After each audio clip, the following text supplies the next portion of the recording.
এক প্রাচীন অরণ্যের গভীরে, যেখানে সূর্যের আলো সবুজ পাতার ছাউনির মধ্য দিয়ে মাটিতে পৌঁছাতে পারত না, সেখানে বাস করত এক দয়ালু পরী প্রাতিমা।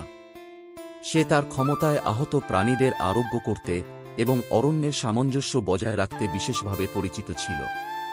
তার ডানা সোনালি আর রূপলি রঙে ঝলমল করত, আর সে যেখানে উড়ে যেত তার পেছনে ছড়িয়ে পড়ত জাদুর ক্ষুদ্র ক্ষুদ্র স্পার্ক। একদিন ফুলের যত্ন নিতে নিতে প্রাতিমা এক করুণ হিস শুনতে পেল। শব্দের উৎস অনুসরণ করে সে একটি বিশাল সর্পকে দেখতে পেল, যা একটি ভাঙা গাছের পাশে কুণ্ডলী পাকিয়েছিল। তার আঁশ ছিল গভীর সবুজ, মৃদু ঝলমল করছিল, আর তার চোখ, যদিও ভয়ঙ্কর ছিল, তবুও যন্ত্রণা ভরা। তার পাশে একটি ধারালো কাঁটা বিদ্ধ হয়েছিল এবং সর্পটি যন্ত্রণায় কুঁকড়ে ছিল। তুমি কে এবং কেন একা কষ্ট পাচ্ছ? প্রাতিমা কোমল সুরে জিজ্ঞাসা করল, সর্পের নাগালের বাইরে থেকে। আমি বাসুকি, সর্পটি উত্তর দিল, তার কণ্ঠস্বর গাছের মধ্যে প্রতিধ্বনিত হচ্ছিল। অনেক আগে আমাকে পৃথিবীর ধন সম্পদ রক্ষার জন্য অভিশপ্ত করা হয়েছিল, কিন্তু এখন আমি আহত। আমি আমার দায়িত্ব পালন করতে পারছি না। প্রাতিমার হৃদয় করুণায় ভরে উঠল। তোমাকে সাহায্য করতে চাই, সে বলল। তার জাদুর ছড়ি নেড়ে সে এক আরামদায়ক আলোর উৎসারিত করল, যা সর্পের যন্ত্রণা লাঘব করল।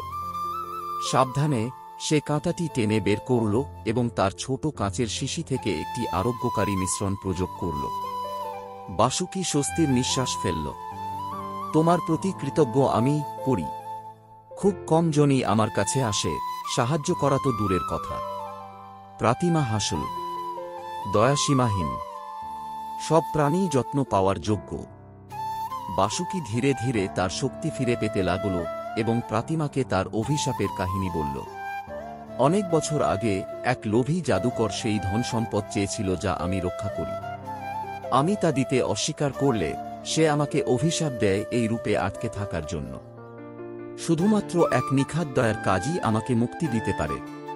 প্রাতিমার চোখে দৃঢ় সংকল্প জ্বলে উঠল। হয়তো আমি তোমার অভিশাপ মুক্ত করতে পারি। সর্প তার বিশাল মাথা নাড়ল। এই অভিশাপ প্রাচীন এবং শক্তিশালী। এতে শুধু দয়া নয়, সাহস এবং ত্যাগের প্রয়োজন। তাহলে আমি চেষ্টা করব, প্রাতিমা বলল, কোন দ্বিধা ছাড়াই। বাসুকি তাকে অরণ্যের গভীরে এক লুকানো গুহার কাছে নিয়ে গেল। প্রবেশপথটি লতাপাতায় ঢাকা ছিল এবং উজ্জ্বল রুম দিয়ে সুরক্ষিত, যা কেবল বাসুকি অতিক্রম করতে পারত। গুহার ভেতরে ছিল ধনসম্পদের ঝলকানি, সোনার মুদ্রা, উজ্জ্বল রত্ন এবং অসীম ক্ষমতার প্রতীক জিনিসপত্র। গুহার কেন্দ্রে ছিল একটি প্রাচীন মঞ্চ, যার উপর একটি জ্বলজ্বলে স্ফটিক স্থাপিত ছিল। বাসুকি সেটির চারপাশে কুণ্ডলী পাকিয়ে বলল, এই স্ফটিকের মধ্যে জাদুকরের অভিশাপ বন্দী। এটি ভাঙতে হলে তোমাকে স্পর্শ করতে হবে এবং তার পরীক্ষা সহ্য করতে হবে।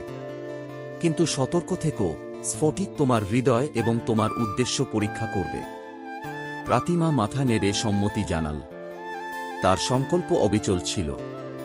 সে স্ফটিকটি স্পর্শ করল। মুহূর্তেই গুহাটি অদৃশ্য হয়ে গেল এবং সে নিজেকে এক অন্ধকার শূন্যতায় আবিষ্কার করল। চারপাশে একটি কণ্ঠ প্রতিধ্বনিত হল। তুমি কেন সর্পটিকে মুক্ত করতে চাও? কণ্ঠটি জিজ্ঞাসা করল। প্রাতিমার কণ্ঠ ছিল স্থির। কারণ পবিত্র জিনিস রক্ষা করার জন্য কেউ কষ্ট পাওয়ার যোগ্য নয়।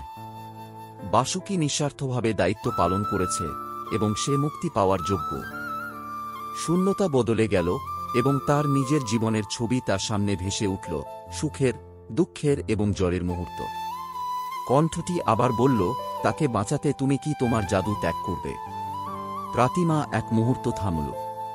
তার জাদু ছিল তার অস্তিত্বের অংশ, কিন্তু সে জানত কি করা উচিত। যদি তা তাকে মুক্তি দিতে পারে, তবে হ্যাঁ। একটি অন্ধ আলো তাকে ঘিরে ফেলল এবং সে আবার নিজেকে গুহায় আবিষ্কার করল। স্ফটিকটি অসংখ্য টুকরো হয়ে চূর্ণবিচূর্ণ হল এবং বাসুকির আকৃতি বদলাতে লাগল। সে ছোট হয়ে এক বয়স্ক, জ্ঞানী মানুষে পরিণত হল, যার চোখ ছিল দয়ালু এবং অভিজাত। তুমি আমাকে মুক্ত করেছ, সে বলল, গভীরভাবে প্রণাম করে। তোমার সাহস এবং দয়া অতুলনীয়। প্রাতিমা হাসল, যদিও তার নিজের জাদু হারানোর জন্য একটু দুর্বল লাগছিল। অবাক হয়ে সে দেখল, বাসুকি তার কাঁধে হাত রাখল এবং একটি উষ্ণ আলো তাকে ঘিরে নিল। আমি তোমার বিশেষত্ব হারাতে দিতে পারি না। তোমার ত্যাগ আমার অন্যদের প্রতি বিশ্বাস ফিরিয়ে দিয়েছে। আসো আমি তোমার উপহার ফিরিয়ে দিই। তার জাদু আগের চেয়েও উজ্জ্বল হয়ে ফিরে এল। বাসুকি এখন মুক্ত, অরণ্যের রক্ষাকর্তা হিসেবে প্রতিমার সঙ্গে থাকার প্রতিজ্ঞা করল। একসঙ্গে তারা তাদের বাসস্থান রক্ষার দায়িত্ব নিল, প্রমাণ করল যে দয়া আর সাহস প্রাচীনতম অভিশাপও ভাঙতে পারে।